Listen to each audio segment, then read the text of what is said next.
Hello, and welcome to the Surgical Assistant Podcast, a podcast crafted by surgical assistants for surgical assistants, where professionalism meets passion.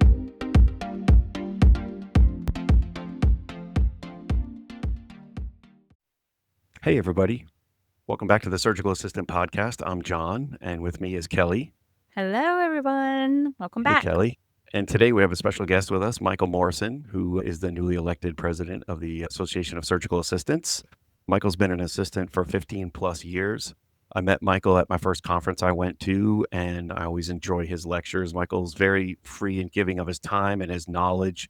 He spent countless hours on the phone talking to me about different things. He's really an excellent teacher. I always look forward to. He usually gives a pre-conference workshop, or he's always ready with a presentation to pitch hit if a speaker cancels at the last minute. So I really value what Michael brings to the surgical assistant community, and especially through the conferences. I mean, I think I've taken a lot of his hands-on workshops. At the last one, Kelly and I, we did the Ross procedure, and we did the endoscopic vein harvesting introduction, which were absolutely fantastic. All the work that goes into that is just amazing. So Michael's the newly elected president of the Surgical Assistant Association, or I should say the Association of Surgical Assistants. So I'd like to go ahead and introduce Michael. Michael, thank you so much for coming on. Oh, thank you for having me. I appreciate it. Thanks, John. Thanks, guys. It's been an honor to kind of sit down with you guys. And this is my first kind of outing with as the new president. So I'm excited to kind of dive in and just jump in. Well, we feel like we're exclusive, Michael. So now we've got the exclusive interview with the new president. So we're on the cutting edge here. But yeah, Michael, I just want to say a couple words too. It's been a pleasure knowing you so far in our career, and you've given me some great advice when I needed it. And I tend to leech on to people who I think are really smart. So you're one of those people. And for you to offer your time and your expertise and any advice, professional advice that you can give, you've just been great. Your personality is great, and it's just great to know somebody that shares the way that you do, your knowledge and your experience. And so we are tickled to death that we could schedule this today and get you on here. So we look forward to the conversation for sure. Well, thank you for the compliments. I hold you both in high regard as well. And this podcast, it has kind of shaped and kind of added additional bonus to the surgical assistant profession. I think you guys are moving mountains with this one episode at a time. So thank you so much for letting me come and be a part of it. Thank you. Do you want us to refer to you as Mr. President going forward, or is Michael okay? I think Michael is okay. I think that's perfect. We'll just keep it informal then. Gotcha. Yeah, let's keep it informal. Okay. Gotcha. Yeah, that's funny. Cool. Well, we did have a list of questions. So if there's anything you want to add, please feel free. But the first question I had was, where do you see the ASA going under your tenure or your leadership, I guess? Oh, that's a great question to lead off with. But I think with anybody in this kind of position, it's going to be onward and upward, right? But I think you guys have known me well enough, and our members know me well enough. I want to be very, very transparent, right? I don't want there to be any kind of misnomers. So we want to lay out our direction as where we are heading. I would be remiss if I did not bring up my amazing board of directors and our executive board. This past conference, which I'm sure we'll dive into in a little bit, we named Fred Fisher as our executive director. In that role, he will kind of oversee the organization.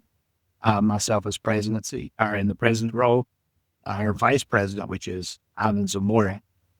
Secretary is Jeffrey McNeish, and our treasurer, which is Amy Burton. That's our executive board that kind of makes up to that.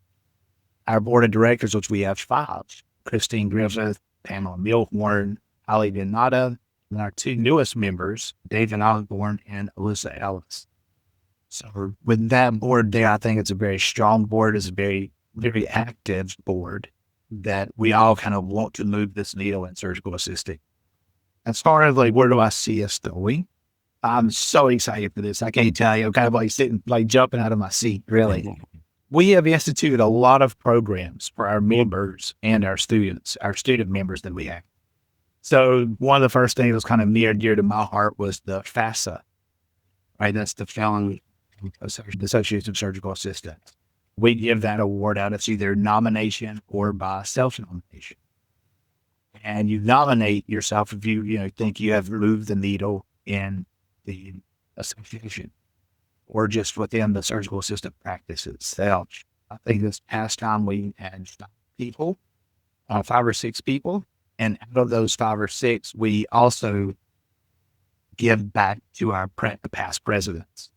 So all of our past presidents are ASA award winners.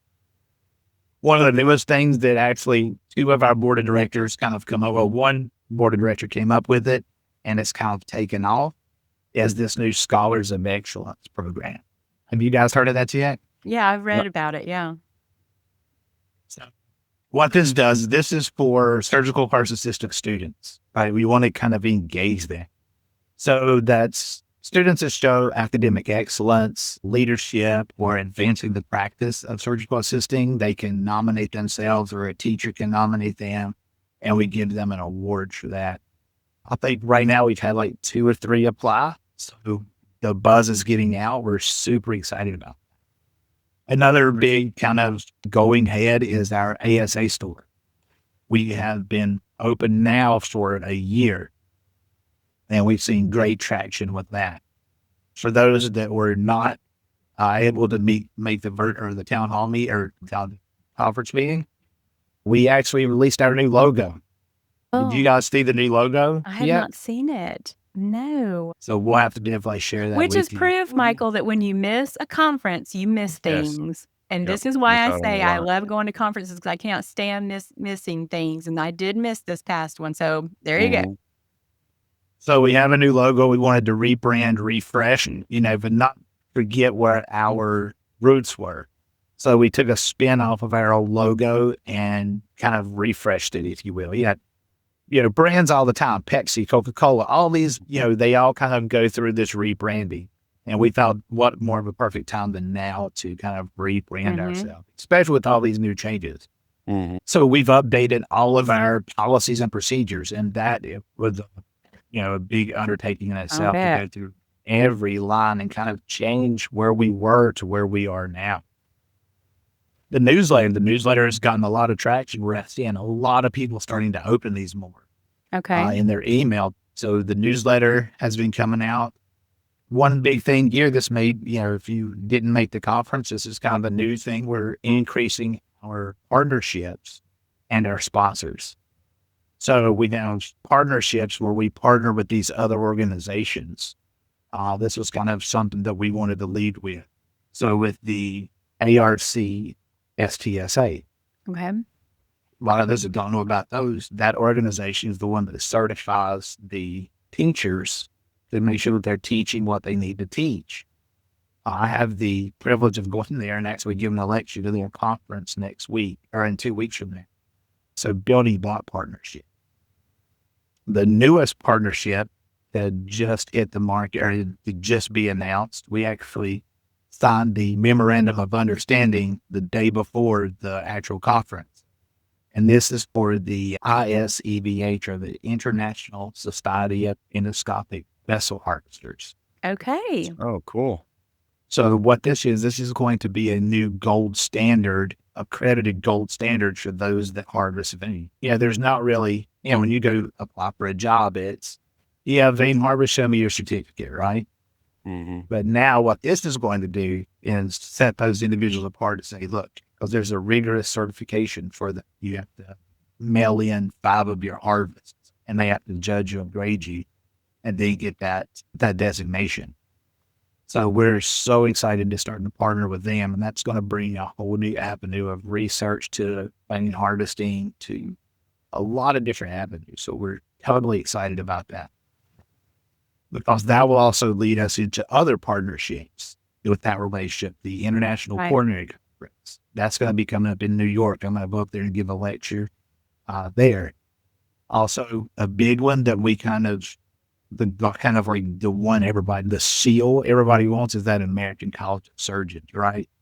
So we're trying to get those partnerships lined. So a lot of great things. One of the last things that kind of come up about all this is our membership survey. So I don't know if you guys remember taking that survey we sent out. We had about 80 people responded. And they gave us a lot of clear feedback of where we are as an organization, what we're doing great, what we're missing, and totally debunking some rumors that are out there that are totally not true. So that was great assurance. And we'll kind of talk about that. We'll kind of reflect back to when as we go through today to kind of get where we're at.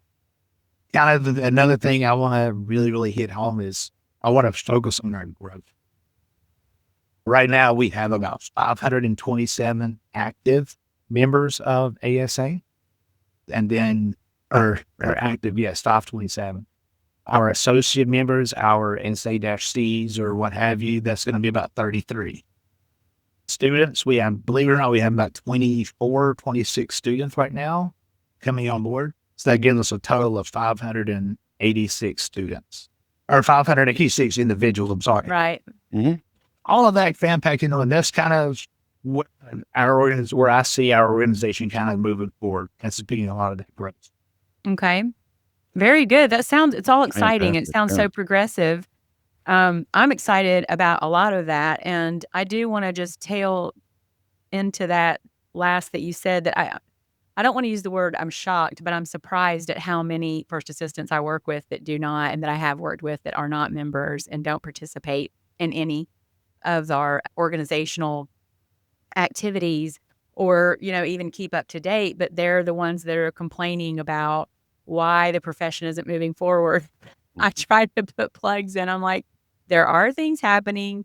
It's slow. It's going state by state. If you were a member, you could, and attended conferences, you could know these things. It's just slow. It takes time. It takes money, and I try to, on my end, kind of update people. So that is exciting. And I hope that people are listening to this and realize just from that first point that you talked about, that it's so important for us to be involved and to be a part of our professional organization, that it takes everybody's support to move things along. But it sounds like some exciting things are coming down the pike and already have been implemented. So we are super excited. And again, I just want to plug our board here. I cannot tell you what an amazing group of people that we've had. It's fantastic. And that we will have now and that we will have in the future.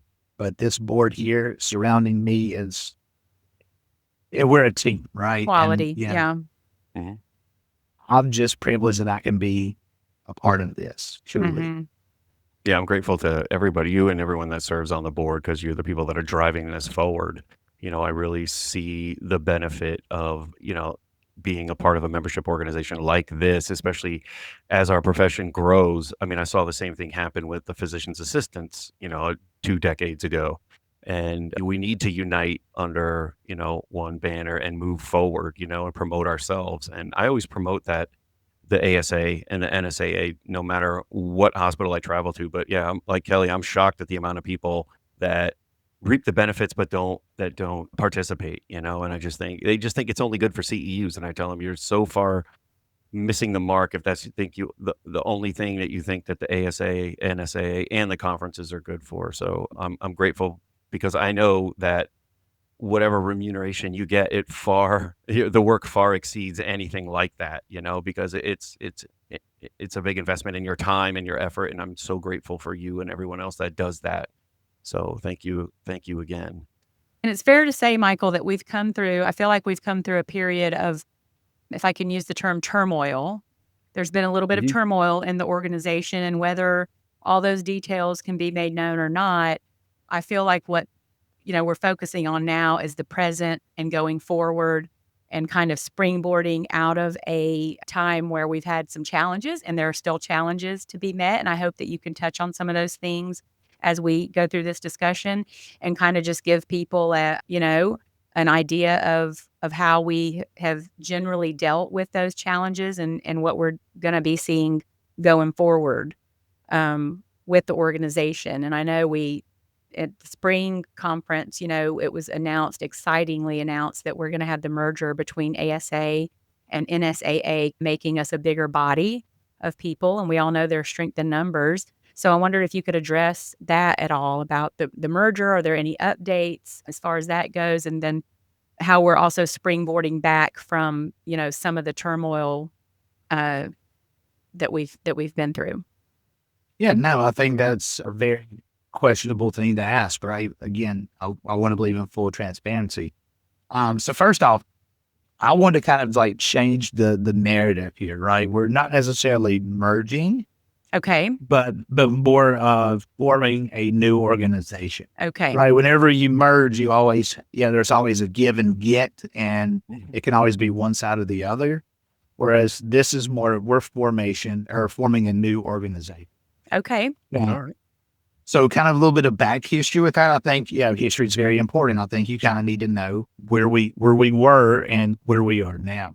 So about 5-6 years ago, at one of our joint conferences, a Articles of Incorporation joint board was formed with equal representation from ASA and NSA, our sister organization. Like I said, Articles of Incorporation to make us a legit kind of organization. Bylaws were made, policies, but then over the course of 5 years, it just kind of becomes stagnant. So then when it comes time to re-up the Articles of Incorporation, we formed a new joint board, and those individuals were selected. They are current board members of each organization. And the two presidents at the time chose those individuals who think they can best move, who have that drive to move this newly formed organization forward. So that's kind of a little bit of the history behind of where all this formed. It was formed at a joint conference, joint members. And now where we're at, kind of an update. So I am a board member. I'm holding an executive office in this newly formed organization. But I can tell you with an update that we are working on updating those previous and old bylaws of policies. Okay. And again, we are this is a new organization. We are having to build everything from the ground up, right? Gotcha. Yeah, that takes a lot to do. So this is where we're going to start. And I think other factors have to fall into place in order to get to the next step. But as of right now, we are, it does take time. We are building this slowly but surely. And I guess at the go live date, these Articles of Incorporation, they are 5 years, every 5 years you renew. But so within 5 years, that was kind of our new joint board timeline, this new organization is we want to get things up and running before that 5-year mark. And I guess the question around, I think a lot of people would ask is what happens to ASA? What happens to NSA? Right? Because again, this is not so much a merger, but a new joining. So with this, both organizations will dissolve. And then after the dissolution, everybody will join this new joint board, which is the AANSA, or the American Divorce Systems. All right. That makes sense. Wonderful. I think that's awesome. I guess we'll move on to the next question then. Yeah, I kind of jumped ahead with that one, but that's all right. Fine. Hey, We're that's we're not a slave to format here. We can jump around. Lord, no. Exactly. So what states do you see licensure happening in next? I know at the last conference in Dallas, they had talked briefly about Massachusetts and Ohio. Any movement on those? Oh, great. Let's bring that up. So Massachusetts, we're still around that 6-month outline. Okay. With Ohio, we are right there at that, again, that 6 to 7 month time. We're on government, right? I know the government shut down now. We won't get into that. But so it's government time. The thing with Ohio, since I currently am in Ohio, can tell you that the bill was actually introduced into the health committee about 4 weeks ago. You can actually go back and rewatch it, present the bill itself. So we, in 4 or 5 weeks, will go in front of this health committee and put our stance on where we're at. If it passes, then if it comes out of the health committee, then it will go for a vote. And then the votes unanimous, or if the votes in favor, then we're looking to possibly have a licensure with it around July 2026. There is, some kind of movement with that. AST has attached themselves to that bill. And they're, talking about growth. Here in Ohio, there's not a lot of accredited surgical assistant schools. So we're kind of working as and on about this and getting ahead of it and saying, listen, you don't need to have a CST in order to become a CSFA, a surgical assistant. So all that movement there's going on, but again, we're very optimistic out here this time. We had some, waiting for the House or the Senate, and the guy died and the government shut down before, and then now it's picking back up. So now we're really optimistic that July 2026. That's fantastic. Any other states you see on the horizon after those two? So on the horizon, we're looking at, looking at Michigan, or we'd like to kind of take a look at Michigan, just the full transparency with the legislation and how we attack it. We have discussions with the NSAA and kind of figure out where there's a good assistant heavy presence. And those are the states that we normally go to. I do know that Indiana is kind of on the radar. From what I've heard from our executive director, was that some point in time, Indiana had a clause around vein harvesting. And believe it or not, SFA, surgical first, or SA, or CSAs, there's so many credentials out there, kind of keep them straight. I know, no kidding. The certified surgical assistants, the CSAs, are not allowed to harvest vein, but CSFAs were. Interesting. So I think we may look into Indiana, Indiana next. But again, that's just spitballing profiling right now. We don't, as of right now, we kind of just knock these off in small chunks. But it seems like the Midwest is kind of our target. If we can get all of Midwest around and surrounded by it, then hopefully that'll expand outwards. Right. It does help if, the surrounding states pass licensure. Like if Ohio passes licensure, that does a lot for Michigan and Indiana. But what I'd like to add here, especially when it comes to licensure, is that the way I understand it, and please correct me if I'm wrong, but the ASA and NSAA just can't go to Indiana and say, hey, we need you to put a bill forward for licensure. It has to start within the state, within the people that live and work in that state, because they have to go to their state legislative representatives and say, hey, listen, you need to address this patient safety issue. We'd like to talk about getting a bill for the licensing of surgical assistants. And then it moves on from there. And once it reaches a certain momentum, then the NSAA and the ASA will come in and provide support after that to take it across the finish line. Do I understand that correctly? Yeah. So it all starts at grassroots, right? It starts at these small little, it starts with one or two people getting a fire for, hey, listen, I want to take on the state. I don't want to get this legislation. And then you surround yourself with those people that have that drive and desire as you. And then you talk to your surgeons. And then you write to your local conference person. And then that person can help push and push and push. It also helps that, like we brought up before, when the surrounding states kind of start picking up licensure, that kind of gets noticed. So then you reach out to those lobbyists or, in those states adjoining and say, hey, how did you do this? Some states are going to be a lot easier than others. Some are going to be a lot more challenging. So trying to navigate that pathway. But it all starts with the grassroots and a spark. Okay. Gotcha. Yeah, I don't think enough people understand that, because I'm sure, like you have heard it at every conference. When's licensure coming to my state? And the answer usually is, well, what are you going to do to make it happen? Because that's where it starts, at a grassroots effort, at the grassroots level. So thank you for talking about that. I appreciate it. Michael, Kelly, I was going to say, has there been any statistic or trend of the states that have been successful in getting that licensure? Has there been a trend of there being an active first assistant organization within the state?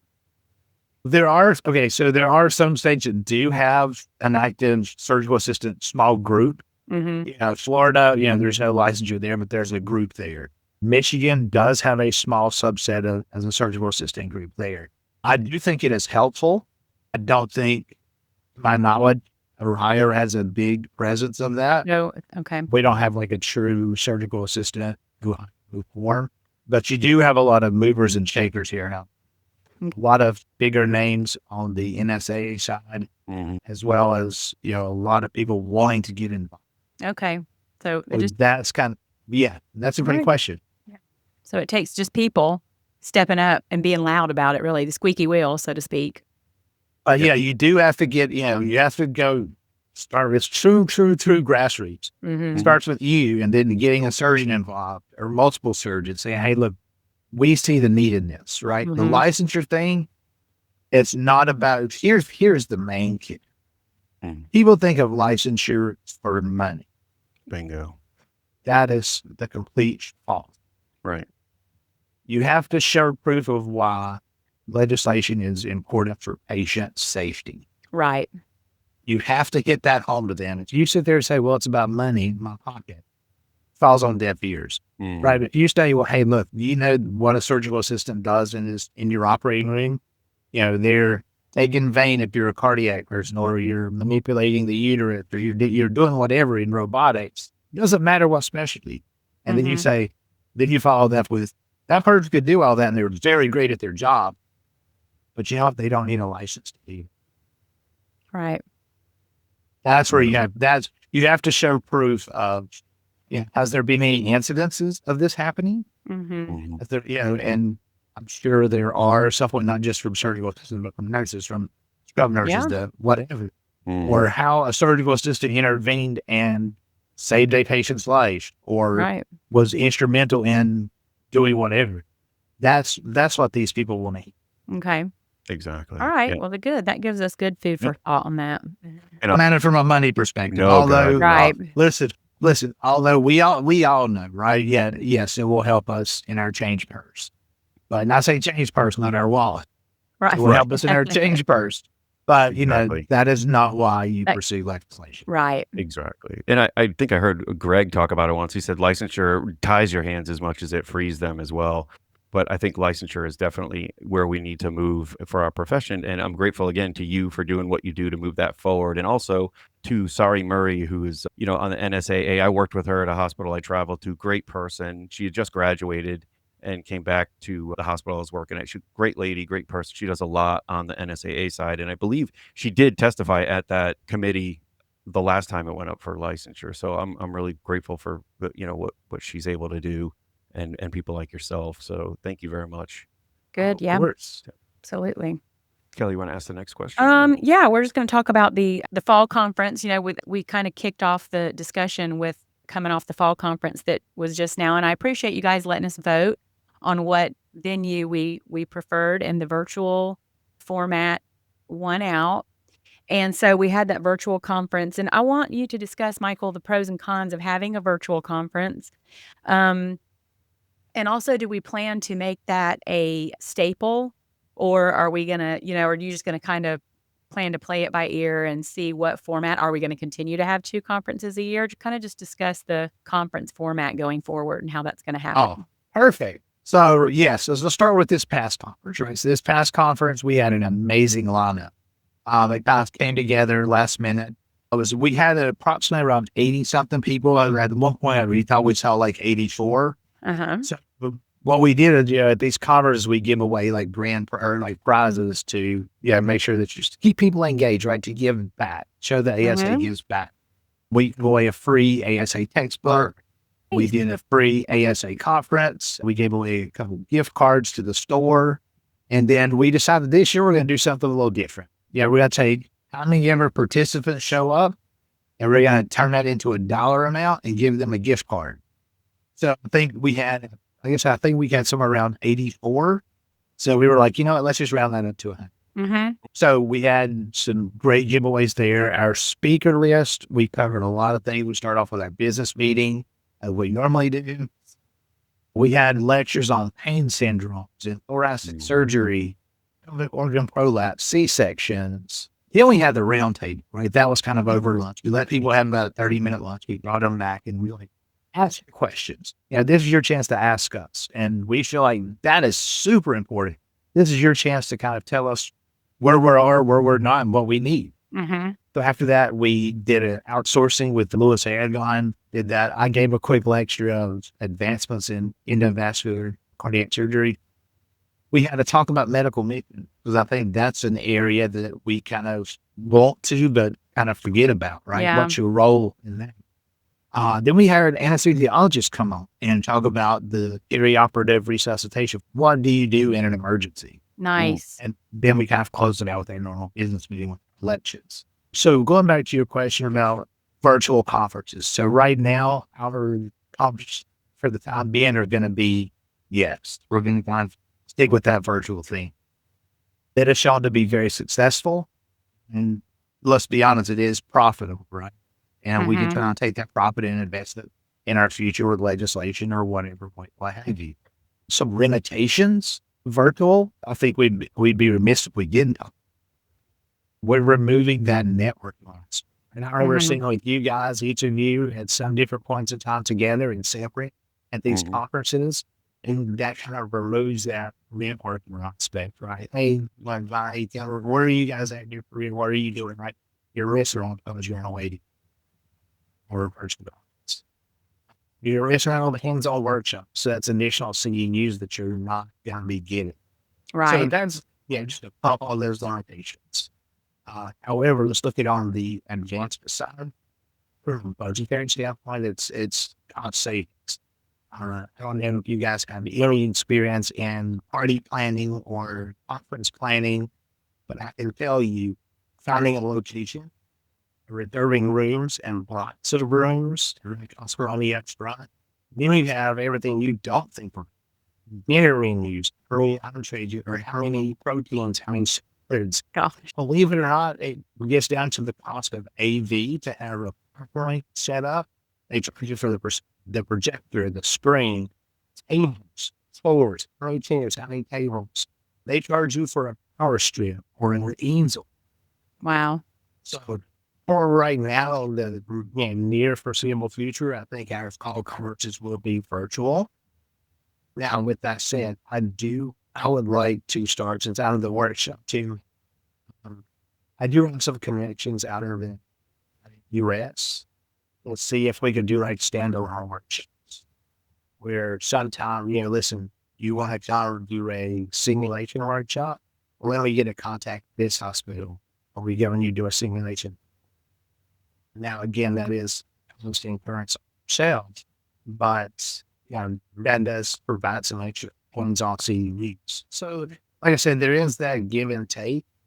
Now, if we can get our membership up, where we start getting more people, I think, like I said, this podcast and getting getting the news out there, we can get more members. Then I think we can, go back to a traditional in-person as well. Right, I do too, but I will say, as a person that I was not in favor of the virtual conference, and I chose not to do it because I didn't feel like I could fully participate in that manner. I will say that I was very impressed with that lineup, and I mean, I was on the fence there. I was like, "Oh, that lineup is so great." So you guys did a great, and now, of course, I regret not doing it.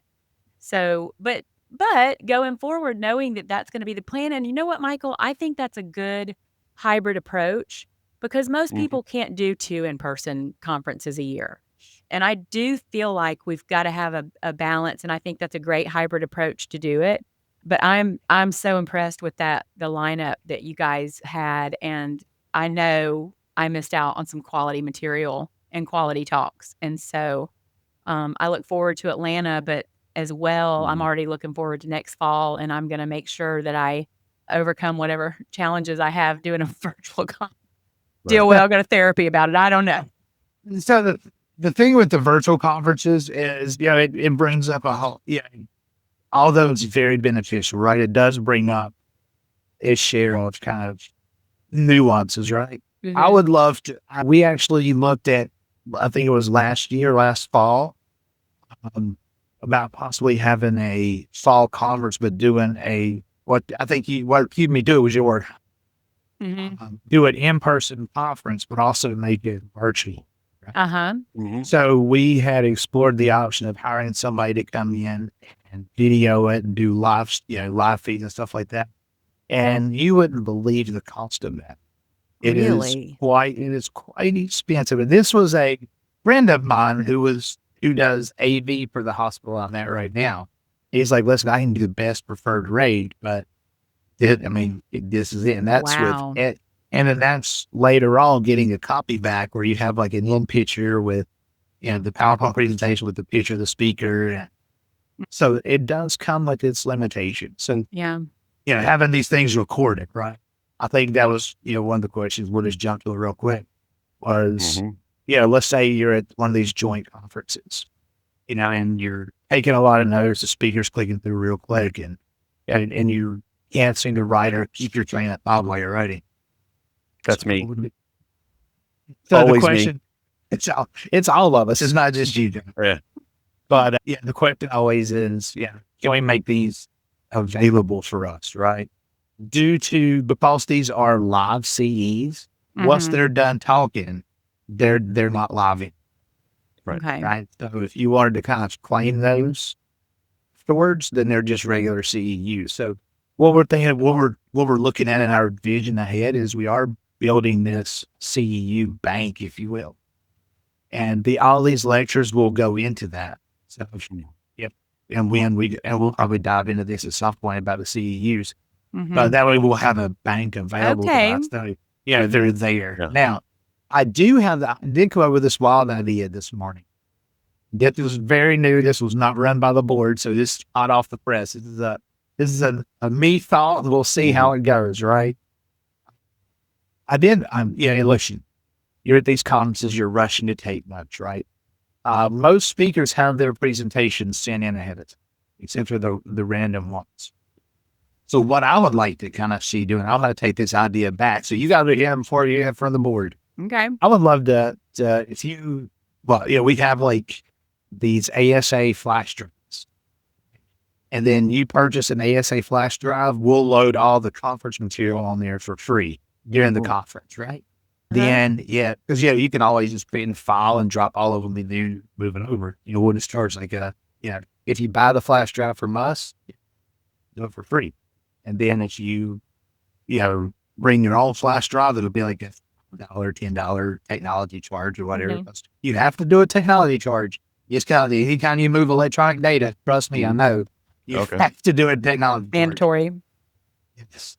So, maybe that could be like an option. And that way you can go back to your seat, pull up their presentation, you can click along with it and add notes. Again, I don't know the feasibility of that just yet, but we'll see. Yeah, that's kind of an idea that was thrown out.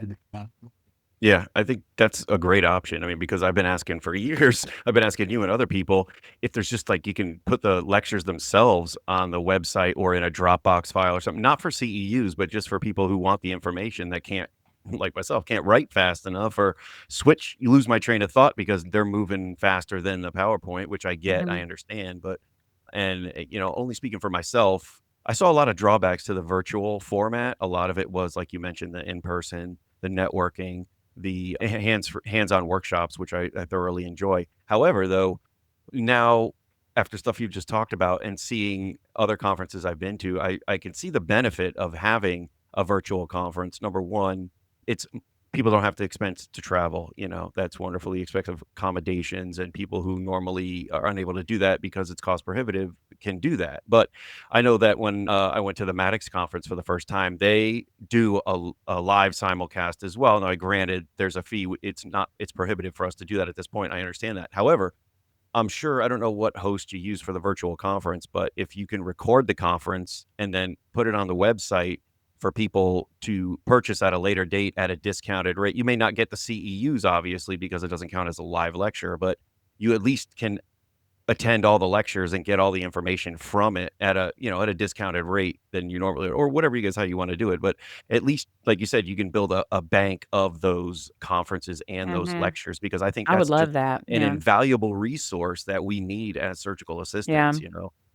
I just think that because the amount of great lectures that I've heard from you and other people over the years that I could apply to my practice, I'm only limited to the notes I could take. I have nothing to go back and refer to, so. When you get home and you see that you've written half of the sentence, you want to know what the other half, because that other half is the more important part of that. Yeah, Right. When you write down exactly. how to do and then it's like, what was that? I don't Yeah. remember. I know. Or when it's numbers or something and they switch to the next PowerPoint presentation, when you look back up and it's gone, I'm like, oh, wonderful. Percentage, how much? What? So You yeah, want to exactly. move the what? Yeah. Be sure not to, in no means should you ever Avoid Don't the. you ever definitely not. awesome. I'm gonna What? tell Incredible because I'm what? gonna write. You can gotta take a breath in a minute. So Right. Yeah, I mean, I started recording up with my phone, but that's got limitations in and of itself. I mean, because the value is in the visual presentation as well. But yeah, I think that's a great idea. Like, as a matter of fact, I went back and I looked at the Maddox conference, and they do offer an option for you to purchase that conference after the conference, but it's $500 and something dollars. And I'm like, yeah, Oh, I no. already spent $1,200 for the conference. I'm not going to spend another $500. I thought Well, you'd get it free if you attended the lecture, or the conference, but no. So yeah, but I think so that's a I'm like, great thing. I see the benefit for a virtual conference now.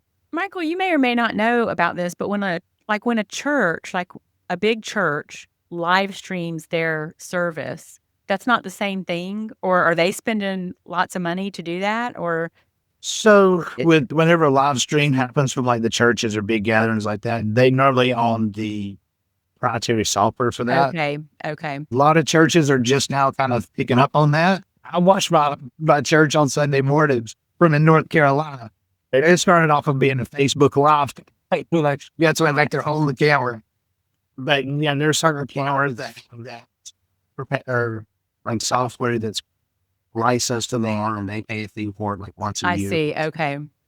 So if you go And onto for their us, website or something, that's okay. All right. I knew there was but probably a difference. but if this podcast reaches somebody and will live stream for free for us, reach. I know. Yeah, We'll have that's to true. see You never about know. it. You never know. That's I'll have to look wonderful. into that, John. Yeah, definitely. I mean, hopefully, we're trying to grow the audience little by slowly, so I think definitely podcasts like this help and gets that information out to people. I would like to, I do have to say this, and I've said this before, I'm just really disappointed at the turnout of some of these lectures, some of these conferences. I mean, I know when I was in Dallas, I figured, oh my God, there's how many independent first assistants in Texas, in Dallas, in that area. I'm like, there's got to be like 300 people showing up for this conference. Yeah, no, usual turnout's about 100, 120 in my experience. And it's always that. And unfortunately, there's a lot more. I know there's over 600 licensed just in the state of Virginia. Even when you've held them in Virginia, there's never been over 120 people. So I just, I'm disappointed in that turnout. And I think it shows a lack of respect for the profession in a certain amount, because we're all professionals and we need to belong to a professional organization. And yeah, there's a cost with that. But if you want to stay up to date on what's going on, you need to go to these things, but not only learn, take from it, but you're actually giving something back by showing up with your presence. That's what I don't. It's it's definitely showing up for sure, but it's joining, right? Yeah, I think we touched on a little bit ago, is we have all these people that want all this stuff, but they don't really know. I think the awareness is the key. And that's one of our primary goals with this podcast, is to just get out there, get people listening, and just make them aware and engage people and let them know, hey, we're here. We're people just like you. We're learners. Yes, we're experienced. We know a lot, but we also don't know a lot. And learning from one another and networking, it's a whole group of people that it will enrich your life. It will enrich your life and your personal and your professional life. Frankly, I have got good friends that I've met because of this profession. Good friends. Yes. Oh, and yeah. so, just getting the word out, and hopefully with social media and some things that are going on with social media, I see people popping up, professionals like us, even CSTs and other FAs that are having a presence on social media. And it's exciting to see that that's how awareness, I'm just focusing on that word that you just said, Michael. It's awareness of the profession and letting our colleague know that we're here. We want to see you at these conferences. You will benefit. Plan ahead, get a money jar going, and put your pennies in and save money and just plan for it and go. You won't regret it. You won't regret going. So the wealth of knowledge at these conferences, just from you two alone here, right? It's a wealth of knowledge, and to sit down and pick your brains. And now you're actually exposing your brains out of this podcast. But yeah, the knowledge share alone is worth. Well, not just you, but yourself. I mean, you've given so much, so many lectures. I can't tell you how many times I've seen you pinch in and come up and just, load up a PowerPoint presentation and give a lecture that normally would have just, the spot would have gone unfilled. And I think everybody benefited from that. But I mean, also too, if we look around at our role, we want to be respected as professionals. Some places credential us at mid levels, on the same, level as PAs and nurse practitioners. And I consider ourselves at that level. You don't just go to school when you're done. Look around the field at the rest of the people, like the anesthesiologist or the nurse anesthetist, the surgeon. They're going to their conferences every year. They have local societies that they go to. I mean, their learning never stops. They have journals. I would love to see, and I don't know if the board has any traction in able to do this, but I would love to see, like, the Journal of Bone and Joint or the Journal of Trauma East, and all these journals give discounted rates to surgical assistants Mm-hmm. because I can't afford the $360 a year or $650 a year for a journal, in addition to other things. But I know when I was going through surgical assistant training in Virginia, I'm a student in Meridian, but that's where I was living at the time I was doing it. I joined the ASA as a student. I think it was like, I can't remember the Mm-hmm. price, but it was like $24, I think, something like that. I don't know what the student rate is.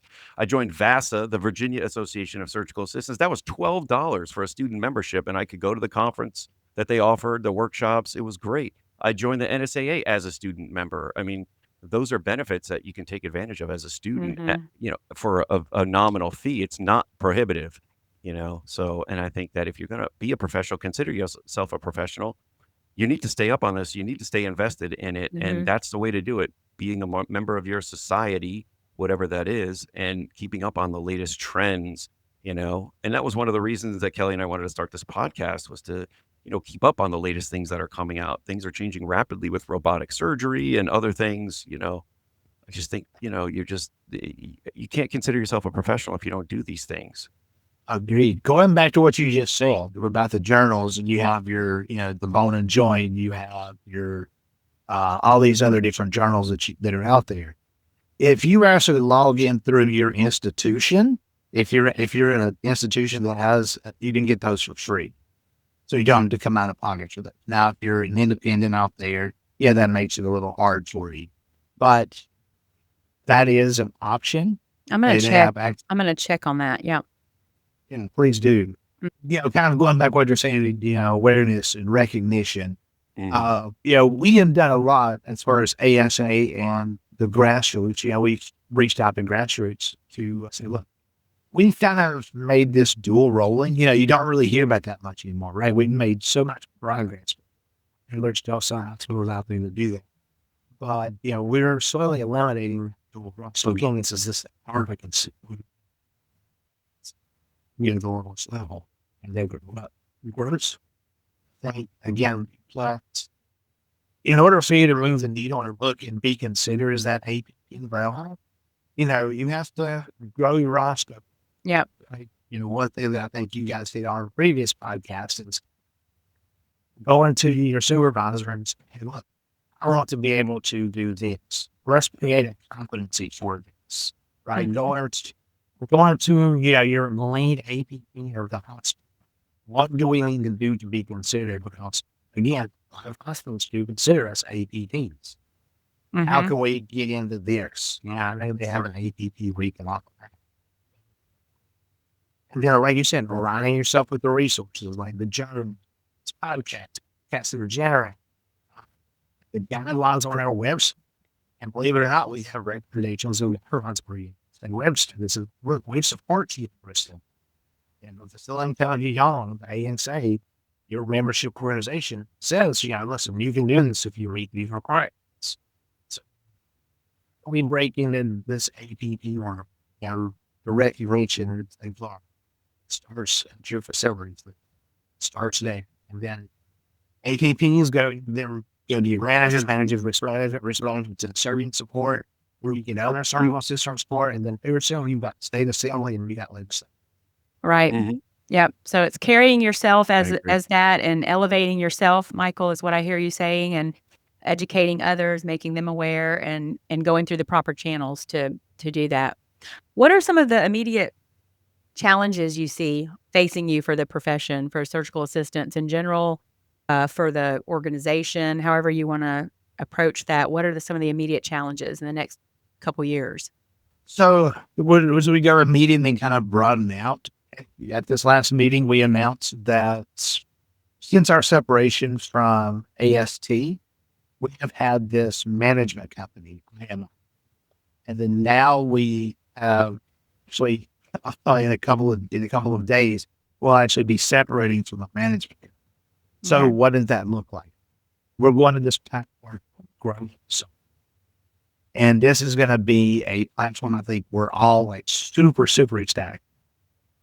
You can have meetings on there, right? So we can, instead of having the teams meetings and all that stuff, this will be an actual meeting. We'll have our website will be on it. You can actually connect with the board of directors through an instant message on it. We're so many different added features on it. So because we are eliminating this management control, that means everything at ASA is going to be done by. We have set up key performance indicators without KPIs to kind of tell us how we're going to run things, or even what are our key goals, right, in each one of those. Again, we are not getting paid for this. No, we are not on salary. We are doing zero pro to advance the perception. Right? We've seen the value. So we're investing in that so we can reap the benefits. Like our executive director, Brad, we mentioned earlier, he's what I oversee the legislation. Current partner with our vice president, their guy is going to be north of all the committees. Making sure everybody's asked for reading. Our secretary again does the readings and minutes, and the treasurers will be all the finances, the money, the financial reports, and also they're also going to chair that minutes. We're going to make sure that all of our dollars and cents are saved. We're not paying additional funds somewhere, writing all the checks. What's this? You gotta be right, and things make sure things up to date. Our big here, our big shoulder is gonna be the education. They're gonna be the ones really. We also have a legacy and organizational advancement. I think in order to know where you're going, you have to know where you're going. So we want to kind of slowly building that of kind of where ASA was to where it's. When you brought up social media 2 or 3 times, really has got to be on our LinkedIn, Facebook, as well as membership, right? So every time you submit for your membership, you're going to be on the ASA board of directors, right? One thing I do think about is the education. Again, this was brought up heavily on this membership survey.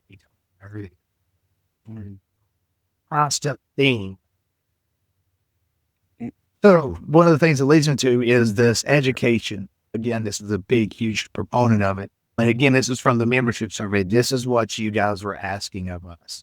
So as we had kind of talked about building this bank of CEUs, I do want to let you know, that we hear you, we see you, and we're trying to make this, we had this lawsuit with us before, and that kind of stifled everything, and that kind of brought the morale down. Kelly brought it up earlier, right? And how we kind of moved forward from this. Well, we are now kind of approaching talking to, these other organizations, the AST, and we're approaching the NB with plans to kind of figuring out and navigating our way to be able to potentially process these credits. Again, this is still very, very early on. And, we're having our first discussion coming up in a couple of weeks. But because of let me argue this and edit this out. Okay, we'll start with because of the nature in which it was in the past, and to now with its all new leadership from ASA, from AST to NB, I think we all have this shared vision of where this is going to go, where this profession is going, right? If you're a surgical technologist, you know that your clinical ladder is either nursing or first assisting, right? And we selfishly want to hog all those and get those surgical first assistants, right? Yeah. So we need to create that clinical ladder, that pathway to this combined effort. These talks that we're going to have is nothing more but, building this profession to what it is. Like I said, right now we're trying to prepare for that meeting. So we're coming out with a job description, coming up with like recommendations of these guidelines. Again, we can't hit them in the standard of practices. Okay. But that is kind of the central theme. And as we realize where we all started, most of us, if not all of us, started as a surgical technologist and climbed that clinical ladder that was laid out. So it's not about forgetting your past. It's more about how can we make that an easier transition, right? And I think the goal for ASA is to process payments, but we're going in we're going in saying, hey, look, what happened in the past is the past. Again, all new leadership is formed all the way around from the top down of every organization. And with talks from other people out there, other board members, we think that this could possibly take off and be beneficial for not just us, but for AST, for NB. I think it could be beneficial for everybody. Okay. So that is a big, huge, kind of step in the right direction. We're all showing good faith here. We're putting the lawsuit, we're putting all that stuff behind us.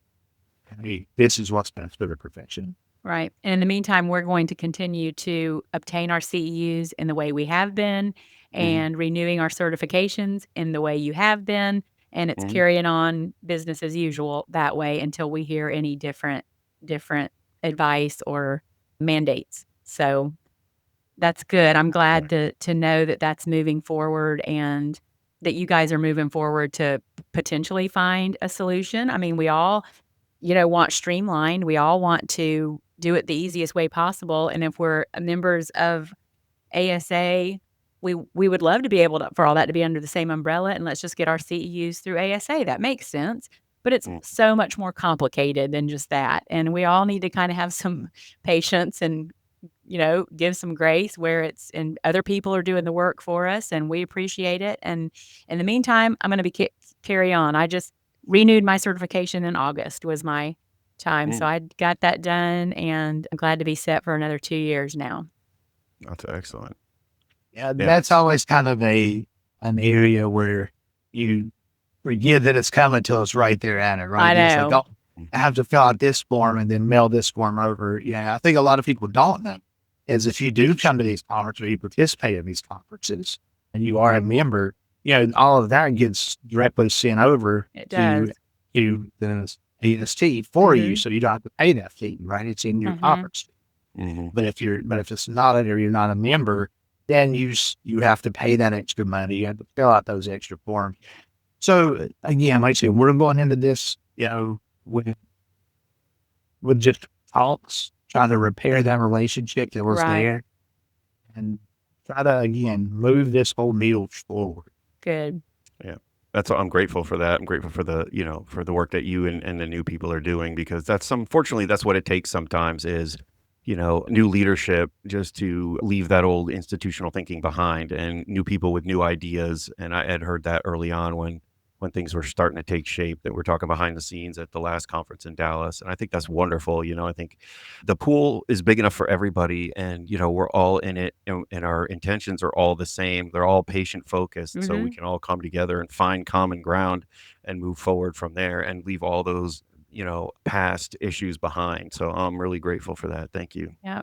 I mean, that's kind of been like the trend, in the past, it's always been, whereas there's other two organizations, there's always been some type of something or some kind of turmoil, or not so much turmoil, but they're always just kind of like butting heads, right? Clashing a little bit. Yeah. Yep. Exactly. And now I think it's to the point now where everybody's like, listen, let's just hear everybody out, see what's on the table and see how we can move some. Right. We don't deal. Very good. So we're super excited to at least we're thanking them for the grace that they have given us to open up things, right? That's very That's wonderful. I'm really glad grateful to hear for that. Yeah, me Yep. too.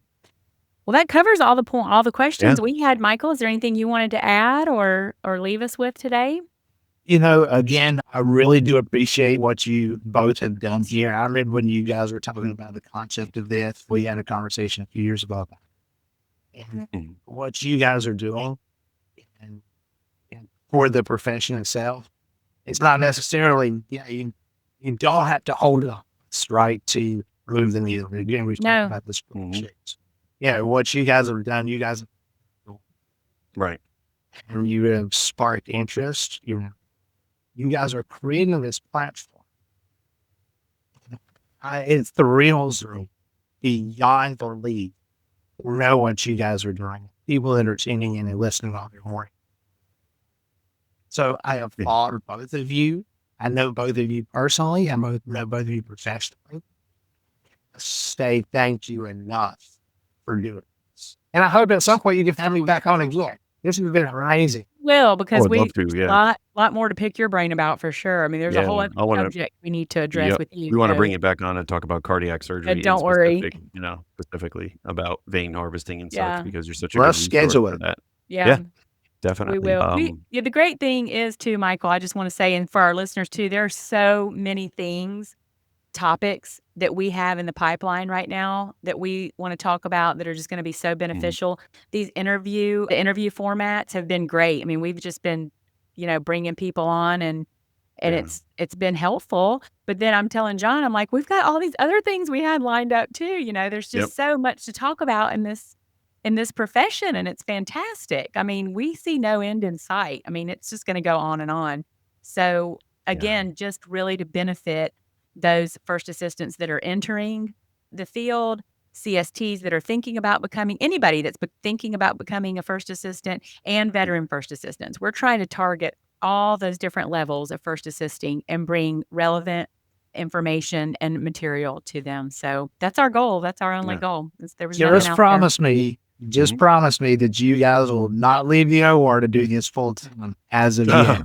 We still need great No. teachers and preceptors out there. Yeah. Well, thank you. But yeah. Yeah, it's No, gotta be. I'm not. At least I'm not till we leaving get out there, sponsored by Medtronic or somebody, but no, I shouldn't say that. But no, and honestly, when Kelly and I were talking about starting this, I was hoping that, other people would see that and I'm gonna start a podcast on surgical first assisting, because everybody has their own unique perspective to bring, but their own little niche to bring. Maybe somebody, is really into plastic surgery and they want to bring out a podcast for surgical first assisting, in plastics or something. I was hoping that, and it probably will over time, It or probably maybe will. out We've of a seen it grudge, takes a lot of somebody would work. start it. Yeah. It's a lot of But work and a lot of it's a lot of time. work. So Yeah, it was more than I expected, but and I me love it. too. It's rewarding. So Yeah, that's true too. mhm. It is an expense, but it's worth it, I think. But And I've got we're a lot of passionate. great John and ideas. I, Yeah. John and I are both passionate enough about the profession that we just love doing it, and it's enriching to us as well. I learn Mhm. things all the time researching something for the show. So Oh yeah. anyway, Exactly. I do want to plug real quick. I do want to plug that, the new or the joint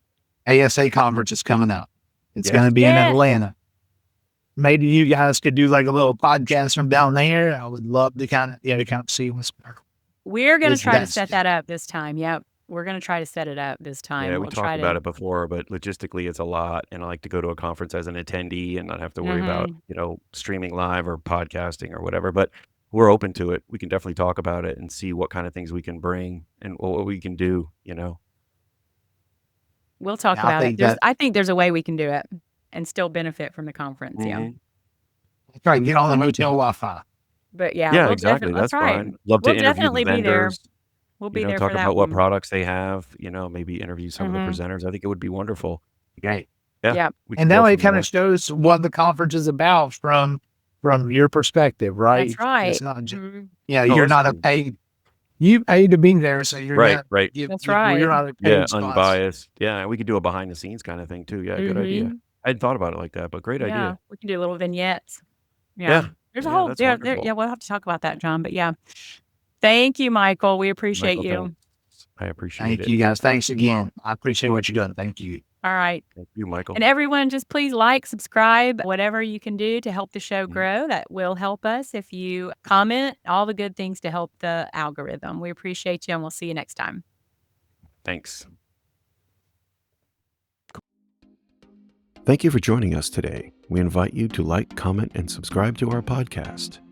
Feel free to look us up on Facebook at The Surgical Assistant Podcast. If you like, you can also email us at thesurgicalassistantpodcast@gmail.com. We look forward to seeing you on the next episode. Content of this podcast is created for surgical assistants and is educational only. It is not intended to diagnose, treat, or offer medical advice on surgical conditions. No patient-specific information is shared, and all HIPAA guidelines will be adhered to.